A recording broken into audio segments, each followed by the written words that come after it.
Hey guys, this is Sin City Clowns with episode 2 of Scary Tales. Before I begin, make sure you give us a like, a share, and let us know what you think in the comments. If you have a scary story of your own, send it to us and it might appear in the episode. So with that said, this story is called The Russian Sleep Study. Alright, let's start. Let's fix this. Alright. The Russian Sleep Study. Russian researchers in the late 1940s kept 5 people awake for 15 days using an experimental gas-based stimulant.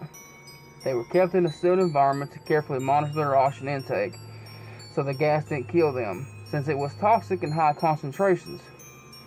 This was before closed-circuit cameras, so they had only microphones and 5-inch thick glass porthole-sized windows into the chamber to monitor them. The chamber was stocked with books, cots to sleep on, but no bedding, running water, and a toilet, and enough dried food to last all 5 for over a month. The test subjects were political prisoners deemed enemies of the state during World War II.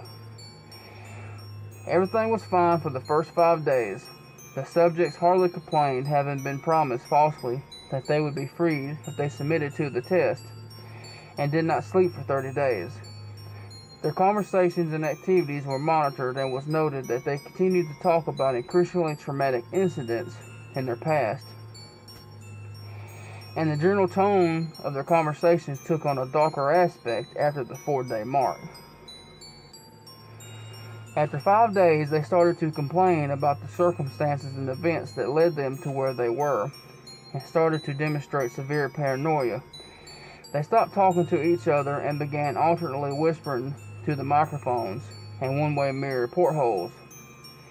Oddly, they all seemed to think they could win the trust of the experimenters by turning over their comrades, the other subjects in captivity, with them.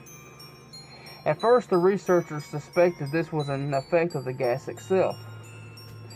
After 9 days, the first of them started screaming. He ran the length of the chamber,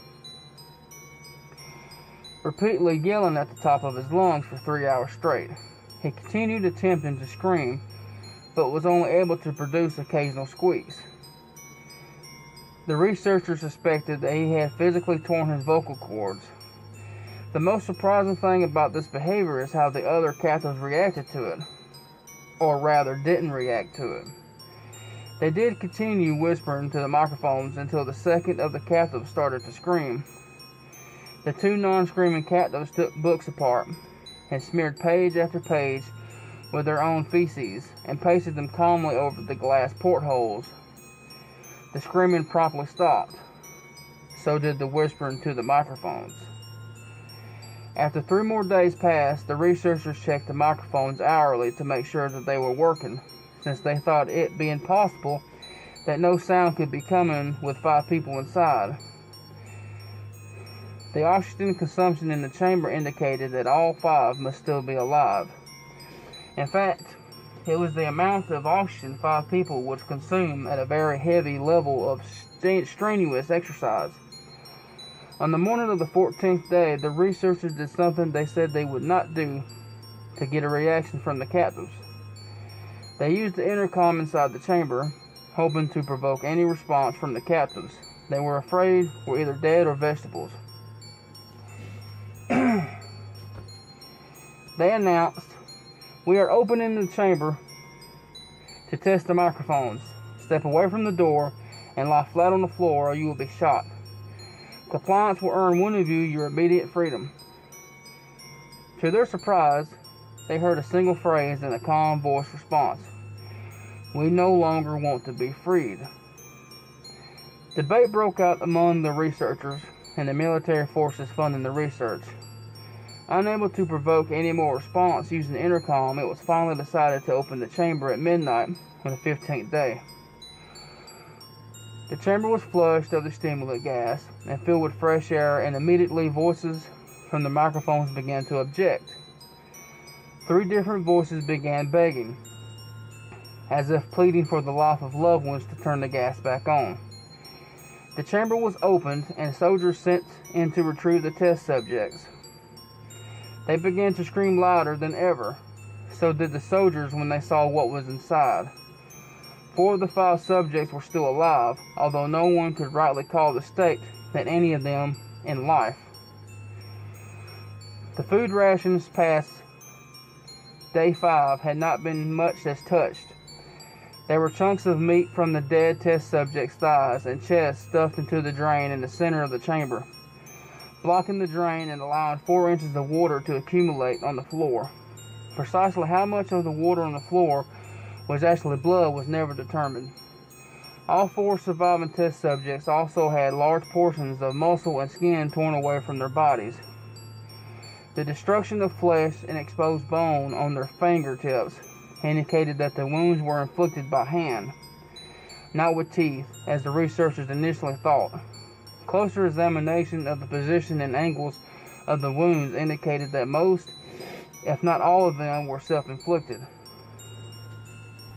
The abdominal organs below the rib cage of all 4 test subjects had been removed, while the heart, lungs, and diaphragm remained in place.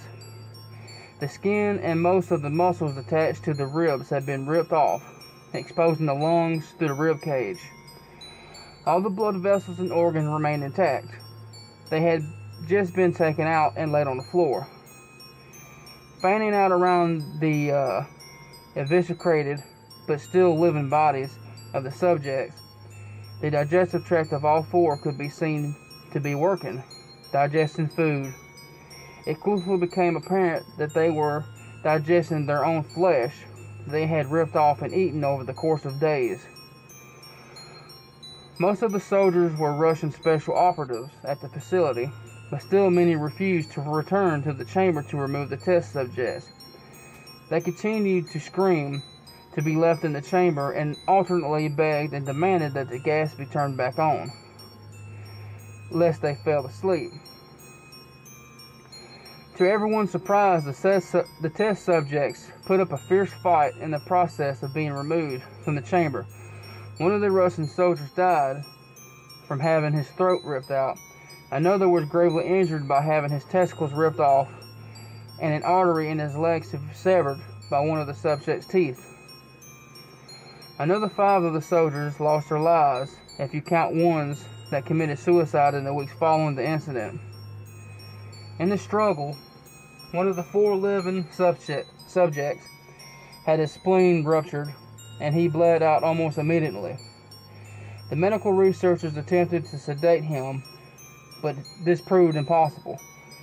He was injected with more than 10 times the human dose of a morphine and still fought like a cornered animal, breaking the ribs and arm of one doctor. When heart was seen to beat for a full 2 minutes after he had bled out to the point there was more air in his vascular system than blood. Even after it stopped, he continued to scream and flail for another 3 minutes, struggling to attack anyone in reach and just repeating the word "more" over and over, weaker and weaker, until he finally fell silent. The surviving 3 test subjects were heavily restrained, moved to a medical facility. The 2 with intact vocal cords continuously begging for the gas, demanding to be kept awake. The most injured of the 3 was taken to the only surgical operating room that the facility had in the process of preparing the subject to have his organs placed back in within the body. It was found that he was effectively immune to the sedative that they had given him to prepare him for surgery. He fought fiercely against these restraints when anesthetic gas was brought out to put him under.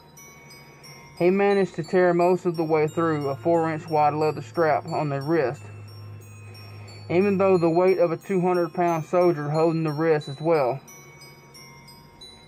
It took only a little more anesthetic than normal to put him under, and the instant his eyelids fluttered and closed, his heart stopped. In the autopsy of the test subject, that died on the operating table, it was found that his blood had tripled the normal level of oxygen. His muscles that were still attached to his skeleton were badly torn, and he had broken 9 bones in a struggle to not be subdued. Most of them were from the force his own muscles had exerted on them. The second survivor had been the first of the group of the 5 to start screaming. His vocal cords destroyed, he was unable to beg or object to the surgery, and he only reacted by shaking his head violently in disapproval when the anesthetic gas was brought near him. He shook his head yes when someone suggested, reluctantly, they try the surgery without anesthetic, and did not react for the entire 6-hour procedure of replacing his abdominal organs and attempting to cover them with what remained of his skin. The surgeon presiding stated repeatedly that it should be medically impossible for this patient to still be alive. One terrified nurse assisting the surgery stated that she had seen the patient's mouth curl into a smile several times whenever his eyes met hers.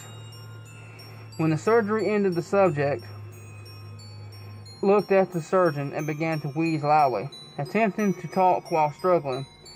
Assuming this must be something of drastic importance, the surgeon had a pen and pad fetched so the patient could write his message.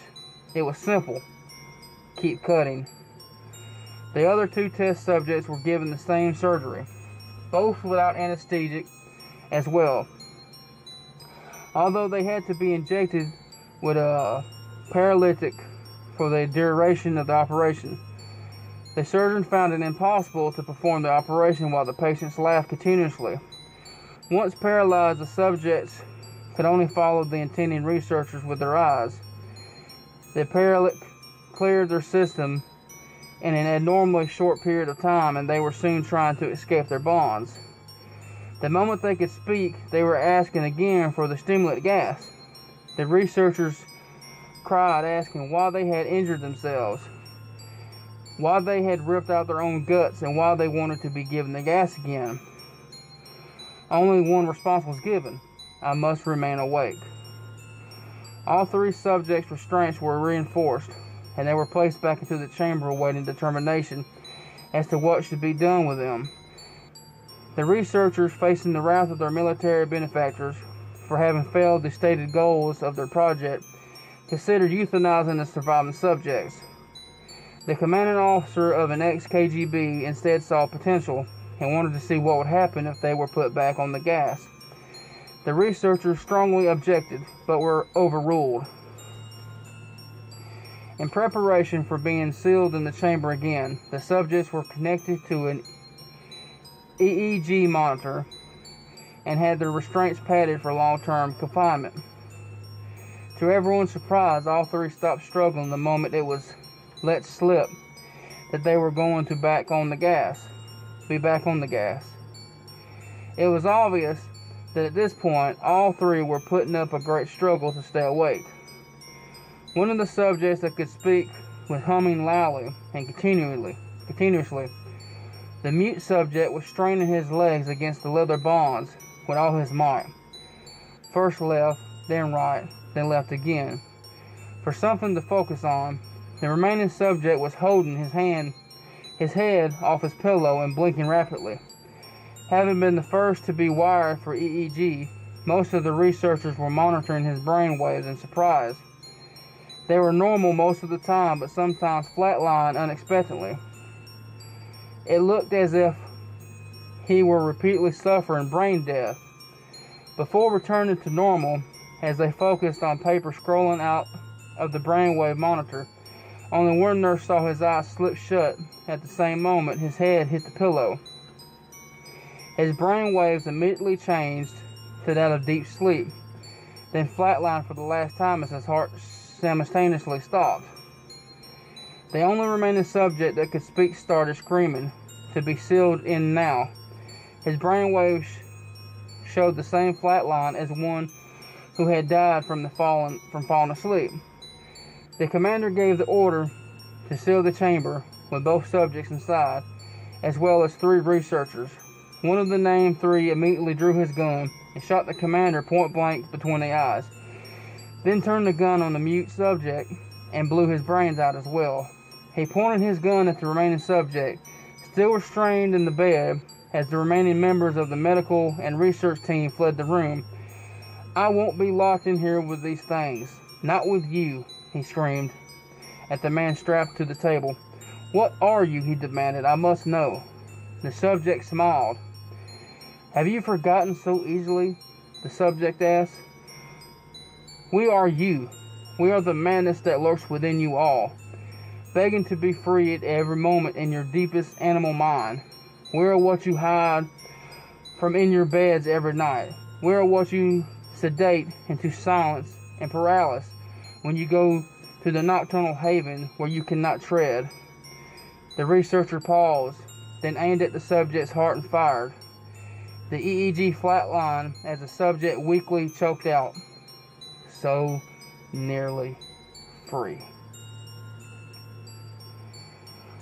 Well, guys, that was the Russian sleep experiment. So until then, guys, stay dead inside.